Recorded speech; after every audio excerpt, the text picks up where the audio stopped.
বিসমিল্লাহির রহমানির রহিম। প্রিন্ট এবং ইলেকট্রনিক মিডিয়ার প্রিয় সাংবাদিকবৃন্দ, আসসালামু আলাইকুম ও শুভ সকাল। আপনারা মূল্যবান সময় ব্যয় করে আমাদের এখানে এসেছেন, এজন্যে ডিবির পক্ষ থেকে আপনাদের প্রতি কৃতজ্ঞতা ও ভালোবাসা।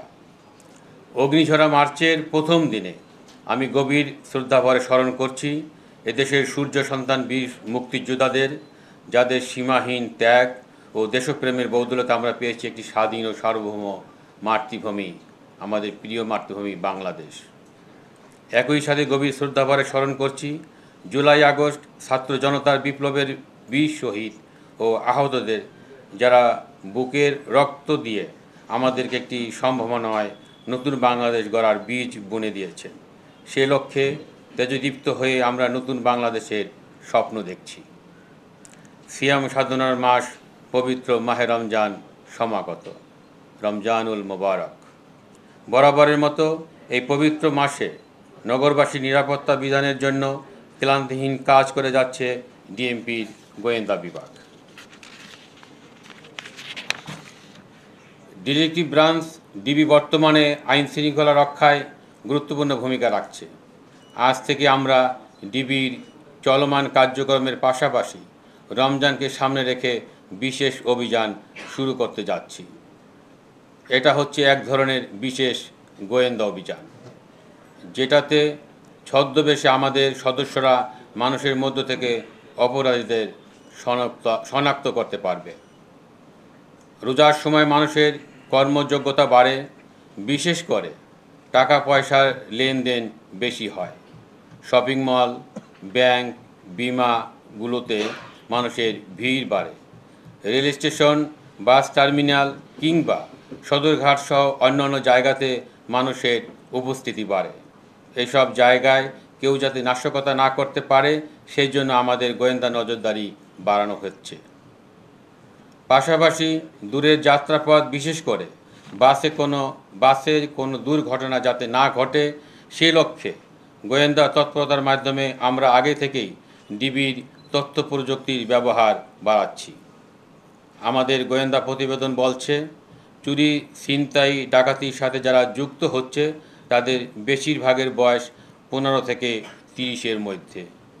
এদের অনেকেই কিশোর গ্যাং, তারা বিভিন্ন অপরাধে জড়িয়ে পড়ছে। আবার কিছু ফ্যাসিস্ট পতিত রাজনৈতিক শক্তি তাদের ইন্ধন দিয়ে অপরাধ কার্যক্রমে জড়িয়ে দিচ্ছে। বিভিন্ন এলাকায় চিহ্নিত সন্ত্রাসী বাহিনীর কথা আমরা শুনতে পাচ্ছি। তাদের বিরুদ্ধে আমরা অল আউট অ্যাকশনে যাচ্ছি। প্রিয় সাংবাদিক বন্ধুরা, আইন শৃঙ্খলা রক্ষায় যৌথ বাহিনী সারা দেশে তৎপরতা বাড়িয়েছে। অন্যান্য নিরাপত্তা বাহিনীও মাঠে আছে।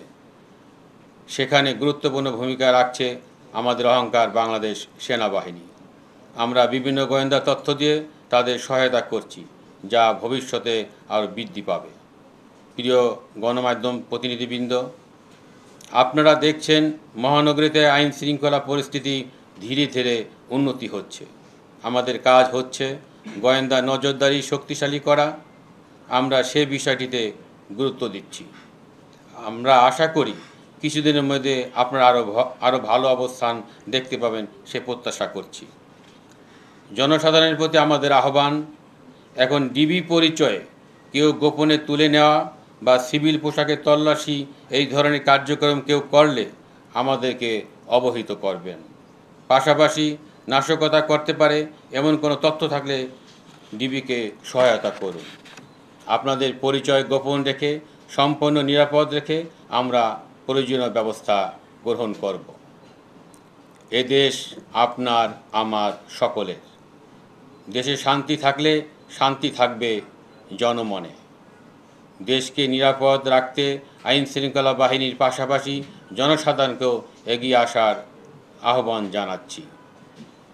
গুরুত্বপূর্ণ মামলা তদন্ত থেকে আরম্ভ করে চিহ্নিত অপরাধীদের গ্রেপ্তারপূর্বক আইনের আওতায় নিয়ে আসতে আমরা বদ্ধপরিকর। তারই অংশ হিসাবে ইতিমধ্যে ডিবি কর্তৃক উল্লেখযোগ্য সংখ্যক ছিনতাইকারী, ডাকাত ও অভ্যাসগত অপরাধীকে আমরা গ্রেপ্তার করতে সক্ষম হয়েছি। গুণগত মান বজায় রেখে এবং অপরাধের গুরুত্ব বিবেচনায় ডিবি কাজ করে থাকে। আমাদের কাজে যেমন সক্রিয়তা আছে, তেমনি নিশ্চিত করা হয়েছে স্বচ্ছতা ও জবাবদিহিতা। আমরা যেমন সাধারণ মানুষের ভরসার আশ্রয়স্থল হতে চাই, তেমনি অপরাধীদের জন্য হতে চাই আতঙ্ক। সে মূলনীতি নিয়েই আমরা কাজ করে যাচ্ছি। ছোট অপরাধ বড় অপরাধের জন্ম দেয়, তাই যে কোনো অপরাধ ও অপরাধীর ক্ষেত্রে আমরা নিয়েছি জিরো টলারেন্স নীতি। চুরি, ছিনতাই, ডাকাতি রোধে ডিবির নিয়মিত অভিযান অব্যাহত রয়েছে। সমাজকে মাদকের থাবা থেকে রক্ষা করতে প্রতিনিয়ত পরিচালনা করা হচ্ছে মাদক বিরোধী অভিযান। চিহ্নিত সন্ত্রাসী হোক বা যে কোনো অপরাধী হোক, ডিবির জালে তাদের ধরা পড়তেই হবে। সমাজে বিশৃঙ্খলা সৃষ্টিকারী সাধারণ মানুষের নিরাপত্তা ঝুঁকি তৈরি করে এদেরকে আমরা বিন্দুমাত্র ছাড় দিব না। পবিত্র মাহে রমজানে নগরবাসী যেন নিরাপদে ইবাদত বন্দেগী করতে পারেন, সেজন্য ডিবির কার্যক্রম আরও বেগবান করা হয়েছে। আমি আত্মবিশ্বাসের সাথে বলতে পারি, নগরবাসী এ সময় অধিকতর নিরাপদ ও স্বস্তির পরিবেশে থাকবেন। যে কোনো প্রয়োজনে ডিবি আপনাদের পাশে রয়েছে। বর্তমান অন্তর্বর্তীকালীন সরকার এবং ঊর্ধ্বতন কর্মকর্তার নির্দেশ মোতাবেক নগরবাসী শান্তি শৃঙ্খলা রক্ষায় আত্মনিয়োগ করব, এই প্রত্যাশায় আমার বক্তব্য শেষ করলাম। আপনাদের সবাইকে আন্তরিক ধন্যবাদ ও কৃতজ্ঞতা। আল্লাহ হাফেজ।